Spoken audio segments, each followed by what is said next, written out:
de l'imam El Hadj Yahya Kamara qui a été donc démis de ses fonctions d'imam. Et pourquoi? Personnellement, nous l'avons donc eu au téléphone. Il dit que lui-même il ne sait pas. Et tout à l'heure, on a essayé de joindre le chef de cabinet du ministère aux affaires du secrétariat, j'allais dire, aux affaires religieuses, pour essayer de connaître les raisons pour lesquelles il a été donc démis de ses fonctions d'imam. Malheureusement, le téléphone sonne. Notre ami Edouard Sagnon, chef de cabinet du secrétariat aux affaires religieuses, ne décroche pas pour le moment son téléphone. Pourtant, c'est quelqu'un quand même qui était souvent prompt quand il s'agit des questions de ce genre pour éclairer la lanterne des uns et des autres quand cela ne tient. Nous allons débattre. Eh bien, la question dans cette émission, on refait le monde de ce vendredi, donc 16 septembre. Oui, Baïla Amadou Traoré, imam El Hadj Yahya Kamara, démis de ses fonctions d'imam. Quelqu'un me disait que c'est la première fois. Je lui ai dit non. Il y a aussi le cas de l'imam Nafo Diaby. Il dit que non, Nafo Diaby, il n'était pas. C'était pas un vrai imam. C'était un mécréant. C'est différent. Non, mais en tout cas. C'est la première fois qu'on démet un imam de ses fonctions. Ou bien, c'est pas la première fois. Oui. Alors, allez-y. Oui. Même Yaya. Et moi, justement. Et il était même passé sur Espace FM, on se rappelle à l'époque. Oui, allez-y. Oui, moi j'ai lu cette décision donc du secrétariat général aux affaires religieuses. Oui. Et ça m'a posé quand même plusieurs questions. Donc, comme vous l'avez dit, moi non plus, je ne connais pas exactement ce qui est reproché à l'imam Yahya. Lui-même, il le dit, il dit qu'il ne sait pas. Voilà, même si selon ce que j'ai cru, selon ce que j'ai lu, en tout cas sur les réseaux sociaux depuis ce matin, c'est un imam qui prend beaucoup de positions politiques et qui pourrait avoir des opinions, on va dire, peut-être contre les autorités actuelles. Mais en tout cas, moi, à la lecture de cette décision, il y a certaines choses qui m'ont interpellé. L'article premier, c'est sur lui seul je vais revenir. La première partie ne me dérange pas en quelque sorte. Monsieur El Hadj Yahya Kamara, imam prêcheur dans la commune de Ratoma, est radié de ses fonctions d'imam. Je peux le comprendre. Oui. Et il peut y avoir normalement, justement, comme l'intéressé même dit qu'il ne sait pas pourquoi il est radié, il est dans son droit d'attaquer cette décision qui peut être qualifiée de décision administrative, éventuellement devant la Cour suprême s'il estime que les motifs qui sous-tendent sont injustifiés.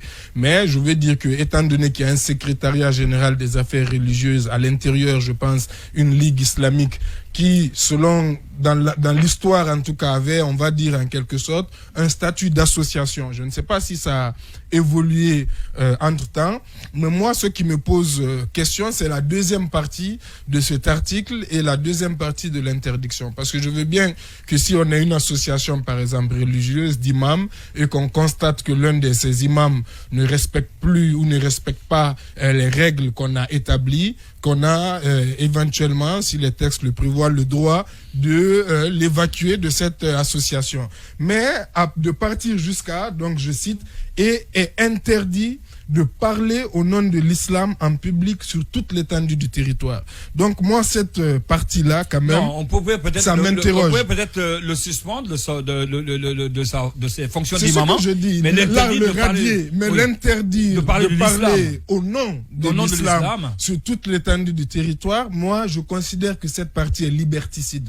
Parce que, imaginons que quelqu'un n'est plus imam, est-ce qu'il a le droit de parler de l'islam ou au nom de l'islam? Moi, je pense que la liberté d'expression d'abord et ensuite la liberté de culte qui est prévue par nos textes constitutionnels et par les conventions internationales protège le fait qu'un citoyen qui puisse s'exprimer quand même, parce que et surtout ce qui est important aussi, même d'un point de vue religieux, je ne suis pas spécialiste donc je ne vais pas m'embarquer là-dedans, mais par contre ce que je dis, je sais que contrairement par exemple à d'autres religions comme le christianisme où il y a un clergé vraiment bien organisé, bien établi, comme on appelle, je ne sais pas si on peut interdire un musulman de parler, ou bien s'il y a des musulmans qui ont cette, comment on appelle, ce mandat au fait de parler simplement eux au nom de l'islam. Ça maintenant, ça c'est une question que je pose, que les spécialistes de la théologie pourront nous éclairer éventuellement. Mais en tout cas, d'un point de vue juridique, la motivation, j'ai lu aussi les visas de cette décision. Aucun texte a priori ne donne cette latitude quand même de restreindre ainsi ce que j'appelle la liberté d'expression et de culte, sauf peut-être le décret portant organisation du ministère des secrétaires général aux affaires religieuses que malheureusement je n'ai pas pu consulter parce qu'il n'est pas disponible en ligne et je n'ai pas pu réussir en tout cas aujourd'hui à le consulter avant l'émission, mais je le consulterai et je reviendrai si besoin là-dessus. Mais je pense que c'est une décision quand même qui pose beaucoup de questions d'un point de vue juridique. Oui, d'un point de vue juridique. Oui, Habib Marouane. Je pense que cette décision, elle est à la fois despotique, excessive, brutale, qui nécessite d'être rapportée. Sur le cas Imam Yahya, il faudra vous souvenir qu'en 2019, il y a eu une décision qui a été prise à l'époque, le radiant de sa fonction d'imam sur tout le territoire national. Il a été officiellement radié. De 2019 à 2022, l'imam n'a pas été rétabli dans ses droits. Et le fait pour lequel il a été radié à l'époque, c'était ses prises de position. C'était un prêcheur qui avait des ailes un peu politiques, mais ça ne surprend pas. Parce que à l'époque, le ton a été donné par le secrétariat général. Comme on le dit dans un jargon. D'être très proche de l'UFDG à l'époque. Non, ce n'est pas sa proximité avec l'UFDG qui est condamnée. Parce que ceux qui ont pris la décision de radiation de l'imam à l'époque étaient dans le RPG Arc-en-Ciel. C'était des militants cachés derrière l'islam. Donc c'était une évidence. Ali Zamal, on l'a vu ici, il a battu campagne pour quelque chose qui était haram du point de vue démocratique, du point de vue constitutionnel. Le troisième mandat, comme en islam, c'est quelque chose de haram. C'était pas halal. Non, mais quelqu'un me disait il y a juste 2 heures de temps que chez les autres, les imams font aussi de la politique. Oui, je vais revenir. Non, je reviendrai. Non, je donnerai des explications. Oui. Parce qu'il ne faut pas occulter le feu premier. Même, on peut partir du principe purement théorique de la naissance de l'État. On peut partir de la pensée politique chrétienne du Moyen-Âge. Le Moyen-Âge, c'est cette période qui a marqué la rupture entre l'Église qui gérait les affaires de l'État à l'époque et l'État en tant que tel. Donc, on a demandé à l'Église de se dessaisir. Donc, dans les pays monothéistes, où il y avait cette forte dominance, puisque le christianisme a existé bien avant l'islam, il faut le dire. Donc et à cette époque, les premières sociétés politiques organisées sur les différents territoires, c'était des sociétés qui étaient purement commandées par le clergé. Donc, on a pensé qu'au Moyen-Âge chrétien, qu'il y avait lieu de dissocier l'Église. Il y a eu des écrits. Vous pouvez prendre Thomas Hobbes dans le Léviathan. Il pensait qu'à l'époque, c'est seulement les hommes de Dieu qui étaient, puisque pour eux, après Dieu sur terre, ce sont les gens qui prêchent la parole de Dieu. Donc on les appelait les Léviathans. Ce sont eux qui ont la charge de diriger, de commander et surtout de redresser la société. Donc à cette époque, après la pensée politique chrétienne du Moyen-Âge, on est arrivé à l'état moderne. Mais dans cet état moderne, il y a des difficultés dans les sociétés traditionnelles ou surtout dans les sociétés qu'on pourrait appeler paternalistes ou paternalistes qui ont un pied dans les religions et qui ont un autre pied dans le modernisme. C'est comme les nôtres. Vous prenez l'exemple de 1958 avec l'avènement de Sékou Touré au pouvoir. Quand on est venu, lorsque ça n'allait pas, son pouvoir reposait essentiellement sur les pouvoirs religieux. Oui, vous avez vu à l'époque, on avait même tendance qu'il formait un régime qui groupait à la fois les chefs religieux. Parce que la révolution s'appuyait sur ces femmes et sur les pouvoirs religieux. Ça, c'est pratiquement l'exemple qui a été suivi dans tous les États modernes ou les États qui venaient de naître ou qui venaient d'accéder à l'indépendance. On a vu le cas de la Côte d'Ivoire. On a vu le cas du Sénégal. Ouais. On a vu le cas du Burkina. On a vu dans beaucoup de pays où on avait réussi à faire une certaine juxtaposition ou une certaine coordination entre le pouvoir politique et le pouvoir religieux. Et d'ailleurs, vous avez vu, cette influence est restée jusqu'à présent au Sénégal et au Burkina Faso, avec le roi des Moussi, comment il s'appelle? Le Moro Naba. Donc aujourd'hui, c'est ce guide religieux. Il a beaucoup plus de force que le pouvoir politique parce que du point de vue considération, la société dans sa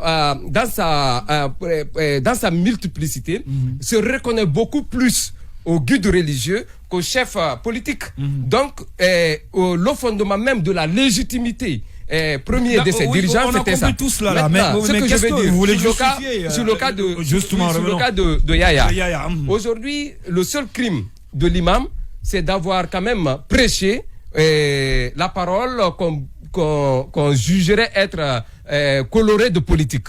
Je pense que c'est un abus. C'est une décision excessive. C'est une décision despotique. Qu'est-ce qu'il a dit exactement? Son propos, c'est ce qui s'est dit à longueur de journée. Oui. Aujourd'hui, quand l'imam rappelle, parce que je l'ai suivi ce matin. Il a dit quoi, Marouane, rapidement? J'ai suivi un extrait de son propos chez nos confrères de FIM FM. Oui. L'imam dit que le pays souffre. C'est une évidence. Le pays, rien ne va dans le pays. Pour preuve, ceux qui ont l'habitude de manger trois fois ne mangent pas. Dites ce qu'il a dit.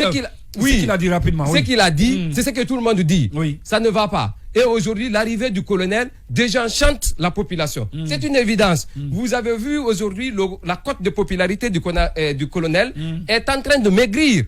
S'il n'a pas disparu, pour ne pas dire qu'il s'est érodé complètement. C'est une évidence. Et plus loin, il aurait dit que c'est parce que c'est le secrétariat général aux affaires religieuses qui ne veut pas dire la vérité au colonel Mamadi Doumbouya. Oui, donc ce que je veux dire, que le colonel sache, dans ce pays, il ne faut jamais jeter ou il ne faut jamais frapper tout le monde avec le même bâton. Voilà. Ce que l'imam Yaya a dit, pour terminer, c'est extrêmement important. Mon colonel, voici un genre de conseiller, voici un genre de conseil qui pourra vous être utile. Aujourd'hui, dans votre cours, on ne peut plus faire la différence entre les flatteurs, les laquais et surtout les cireurs de bottes. Tout le monde s'entremêle là-bas. Et nous qui sommes très proches des populations, puisque aucun pouvoir politique aujourd'hui qui a une légitimité populaire n'existe, et soyez à l'écoute de toutes ces diversités vocales. Donc de tous ces gens qui ne vous disent pas ce que vous voulez entendre. C'est dans votre bien. Alpha Condé a été induit en erreur comme ça. Avant le 5 septembre, il n'entendait pas, il ne voyait pas, il n'écoutait pas, et finalement il ne savait pas ce qu'il faisait. Jusqu'à ce que vous êtes venu le déposer un matin du 5 septembre. On prie Dieu, le souhait de tout le monde. Ce n'est pas de vous voir partir comme Alpha Condé.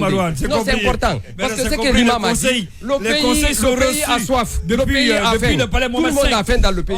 C'est une évidence. Le temps, oui, rapidement, c'est sur la question avant qu'on ne parte avec la fonction publique et recevoir notre invité du jour. Oui. Je pense que je suis vraiment gêné quand je dois parler vraiment de cette décision. Je pense qu'on vient de franchir la ligne rouge. On vient aujourd'hui finalement, c'est-à-dire... c'est excessif. Il n'y a plus de limite, en quelque sorte, c'est ce que je veux dire.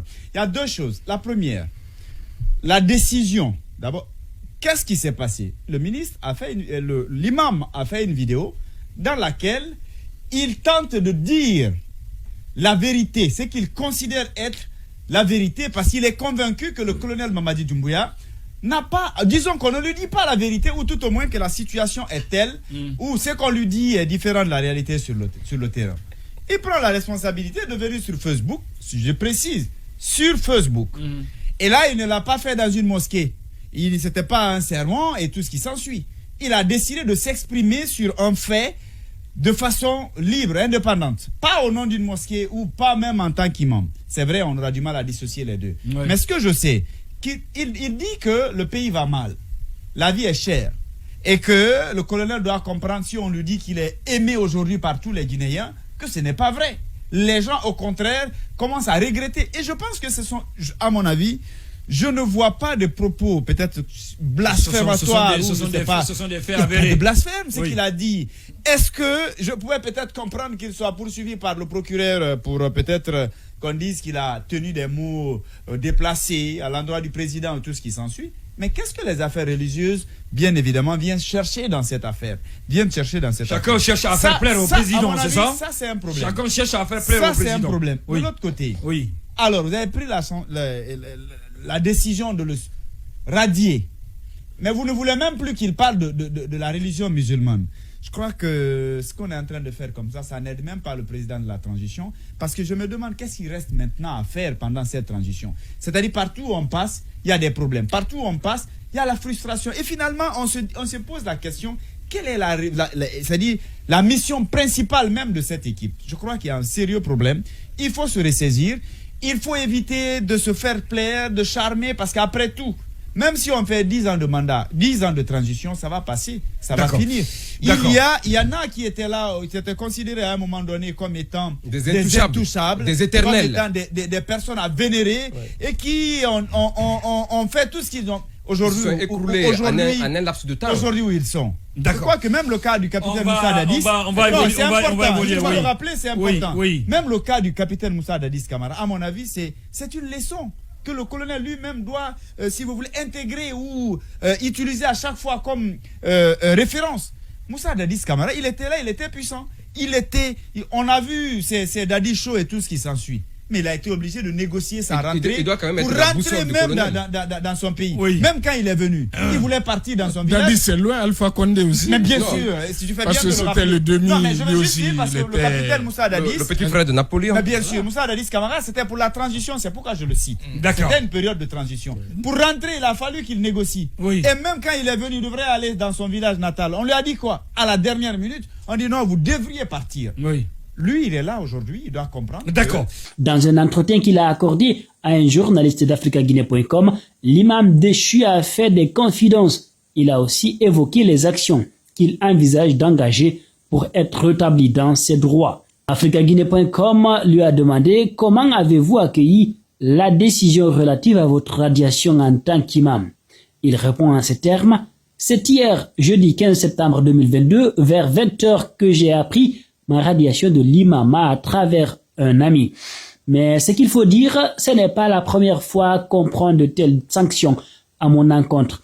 Alors, quand mon ami m'a donné l'information, automatiquement, je me suis connecté. Aussitôt, j'ai vu le document sur les réseaux sociaux. Le secrétariat général aux affaires religieuses ne m'a pas informé, il ne m'a pas appelé pour m'adresser une notification relative à la radiation. Je n'ai pas reçu une copie de cette radiation de ma fonction de l'imama. Il faut aussi rappeler qu'en 2019, on m'avait radié. Depuis lors, je ne suis pas l'imam et ils viennent rajouter une autre décision pour salir ma personne. Mais de quoi est-ce qu'on vous accuse exactement? Je le jure, je ne connais pas la cause de ma radiation, mais je me rappelle avoir dit dans une de mes sorties médiatiques que le président de la transition, le colonel Mamadi Doumbouya, doit organiser des élections libres et transparentes et partir le plus tôt que possible.